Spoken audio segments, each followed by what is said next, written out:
நரேந்திர மோடி நான் ஒரு வீட்டில் மாடு கொடுக்குறாரு, பசுமாடு. இந்த பசுமாடை வளர்த்துக்கோ, நல்லா பால் கொடுக்கும், நீ பால் கறந்துக்கோ. அப்ப அவன் கேட்கிறான், பசுமாட்டுக்கு தீவனம் போடணுமேங்கிறான், புல்லு போடணுமே, டெய்லி பசுமாட்டுக்கு புண்ணாக்கு வைக்கணுமே, பசுமாட்டுக்கு தவிடு கொடுக்கணுமே. ஆமா, எல்லாம் தான் கொடுக்கணும். அப்ப எங்களுக்கு வசதி இல்லையே. அப்படியா, மாசம் ஒரு 10,000 ரூபாய் தரேன், நீ பசுமாட்டுக்கு தவிடு வை, புண்ணாக்கு வை, நல்ல பசு தீவனம் எல்லாம் கொடு, அது பால் கறக்கும், அந்த பாலை நீயே வச்சுக்கோ, எனக்கு ஒன்றும் கொடுக்க வேண்டாம், உனக்கு கொடுக்கறது நிதி உதவி தான் தர்றேன் அப்படின்னு அந்த டிஎம்கே காரன்ட்ட சொன்னார்.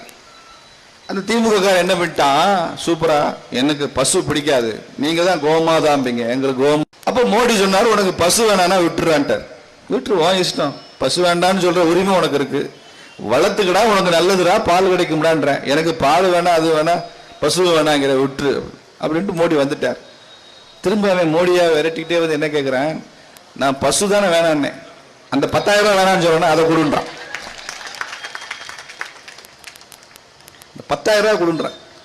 இப்ப புரியுது திமுக பிரச்சனை என்னன்னு புரியுதா உங்களுக்கு?